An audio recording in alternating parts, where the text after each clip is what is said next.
అట్లీ గారు కదా అప్పుడు ప్రధానమంత్రి. అవునండి.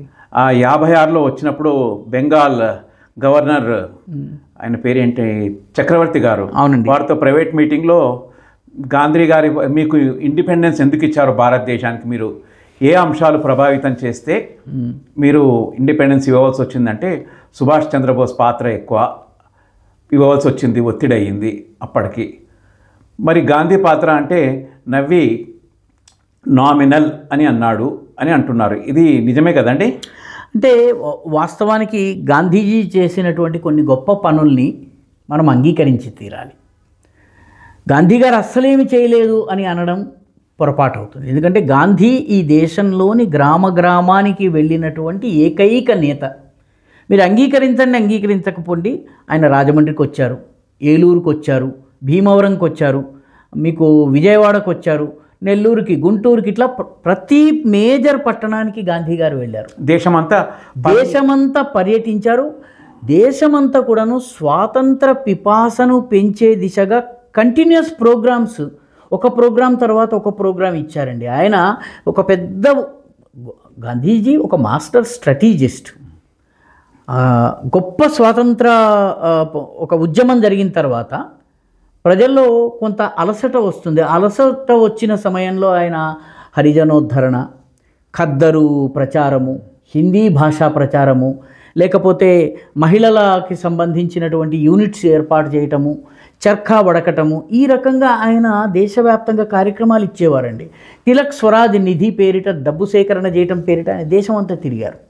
సో తిలక్ స్వరాజ్ ఫండ్ అని, 1 రూపీ ఫండ్ అని, ఇట్లా రకరకాల కార్యక్రమాలతో ఆయన దేశం అంతా తిరిగారు. కాబట్టి గాంధీజీ స్వాతంత్రోద్యమంలో ఆయన పాత్ర 0 అని అట్లీ అన్నాడంటే అది కూడా మినిమల్ లేదా 0 అన్నా కూడాను అది సరైనది కాదు. ఈ దేశంలో సర్వసాధారణ ప్రజానీకంలో దేశభక్తిని రగులుకొల్పటంలో, సామాన్య జనానీకాన్ని ఈ ఉద్యమంలో భాగస్వాములు చేయటంలో గాంధీ గారు విజయం సాధించారు. మరి అట్లీ గారు ఎందుకు? కానీ అది అట్లే అభిప్రాయం అయ్యి ఉండవచ్చు. సుభాష్ చంద్రబోస్ కానీ విప్లవకారులు కానీ చేసినటువంటి ప్రయత్నాలు ఏవైతే ఉన్నాయో ఇవి ముఖ్యంగా ఆజాద్ హింద్ ఫౌజ్ యుద్ధంలో ఓడిపోయి ఉండవచ్చు. వాళ్ళు బర్మా దాకా వచ్చి ఉండొచ్చు, మణిపూర్ దాకా వచ్చారు. మణిపూర్లో మొయిరాంగ్ అనే ప్రాంతం దాకా వచ్చారు. అక్కడ ఒక 2 రోజుల పాటు యుద్ధం జరుగుతుంది. మొయిరాంగ్లో ఇప్పటికీ ఆజాద్ హింద్ ఫౌజ్ యొక్క మ్యూజియం ఉందండి. ఆ మ్యూజియంలో మీరు ఆ రోజు వాడినటువంటి తుపాకులు వీటన్నిటిని కూడా చూడొచ్చును. బహుశా మీరు అక్కడ పోయి వచ్చారు? నేను వెళ్ళొచ్చాను, నేను చూశాను, మొయిరాంగ్ని చూసే అదృష్టం కలిగింది. కానీ ఆజాద్ హింద్ ఫౌజ్ వల్ల ఈ దేశంలోని సర్వసాధారణ ప్రజానీకంలో ఉవ్వెత్తున దేశభక్తి రగిలింది. బ్రిటిష్ వారి పట్ల వ్యతిరేకత పెరిగింది. 1942 ప్రాంతానికి విప్లవకారులు కూడా పెద్దగా ఏదన్నా దాడి చేయాలన్నటువంటి ప్రయత్నం చేశారండి. 40s సమయానికి సరిగ్గా దాని ప్రభావము సైన్యంలో కూడాను తిరుగుబాటు వచ్చేటటువంటి సూచనలు కనిపించాయి. నేవీ రేటింగ్స్ ఇది 1946 మనకి తెలిసిందే, బొంబాయి మజ్గావ్ డాక్లో ప్రారంభమైంది. దానిలో కూడాను దానికి మద్దతుగా దేశవ్యాప్తంగా జరిగిన ఉద్యమాలు ఇవన్నీ కూడాను ఈ దేశము తమ చెయ్యి దాటిపోతుందన్నటువంటి భావన ఆంగ్లేయులకి కలిగింది. కాబట్టి సుభాష్ చంద్రబోస్ కానీ విప్లవకారులు కానీ Devar the final trigger point, final పాయింట్గా వాళ్ళు పనిచేశారు. కానీ గాంధీ గారు కూడా ఈ దేశపు సర్వసాధారణ ప్రజానీకంలో ఖాదీ కట్టడము, స్వదేశీ పేరిట గోసేవ చేయటము, విదేశీ వస్తువుల బహిష్కారం కావచ్చును, ఉప్పు సత్యాగ్రహం కానీ వీటన్నిటి వల్ల ఆయన దేశంలో గొప్ప జాగృతిని తీసుకొచ్చారు. అంటే స్వాతంత్ర సమరం గురించి మనం ఆలోచించినప్పుడు అనేక ఉపనదులు వెళ్ళి అల్టిమేట్గా ఒక నదిలో కలిసినట్టుగా గాంధీ గారి మార్గం ఒకటి ఉంది. గాంధీ గారితో విభేదించినటువంటి చిత్తరంజన్ దాస్ గారి మార్గం ఒకటి ఉంది.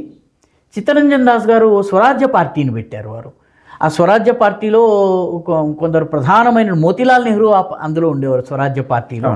మీకు అదే రకంగా సావర్కర్ యొక్క అభినవ్ భారత్ కానీ ఆయన విదేశాల్లో చేసినటువంటి పని కానీ అదొక ఇది, విప్లవకారులు బెంగాల్లో పంజాబ్లో చేసినటువంటి పని కానీ మిగతా అనేక సంస్థలు స్వతంత్రం కోసం పోరాడిన ఆర్య సమాజ్ బహుశా ప్రొడ్యూస్ చేసినంతమంది స్వాతంత్ర సమర యోధులు ఏ సంస్థ ప్రొడ్యూస్ చేసి? ఆర్య సమాజ్ చాలా ఎక్కువ అంటారు.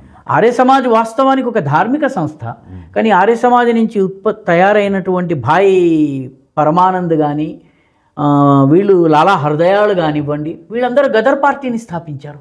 అమెరికాలో గదర్ పార్టీని స్థాపించి పోరాడారు. కాబట్టి స్వాతంత్రోద్యమాన్ని అర్థం చేసుకునేటప్పుడు కాంగ్రెస్ని అనుసరించిన వాళ్ళు మాత్రమే స్వాతంత్ర సమరయోధులు అనడం పొరపాటు. అనేక మార్గాల ద్వారా స్వాతంత్ర పోరాటం జరిగింది. ఈ జరిగినటువంటి పోరాట ఫలితంగా చిట్ట చివరి trigger point Azad Hind Fauj and naval ratings యొక్క తిరుగుబాటు ముంబై మజ్గావ్ డాక్లో జరిగింది. ఆ రకంగా మనము అర్థం చేసుకోవలసిందే తప్ప. కాబట్టి ఇది గాంధీ గారి పాత్ర మినిమల్ కాదు. But at the same time Subhash Chandrabose యొక్క తిరుగుబాటు ఏదైతే ఉందో ఆజాద్ హింద్ ఫౌజ్ ఒక ట్రిగ్గర్ పాయింట్.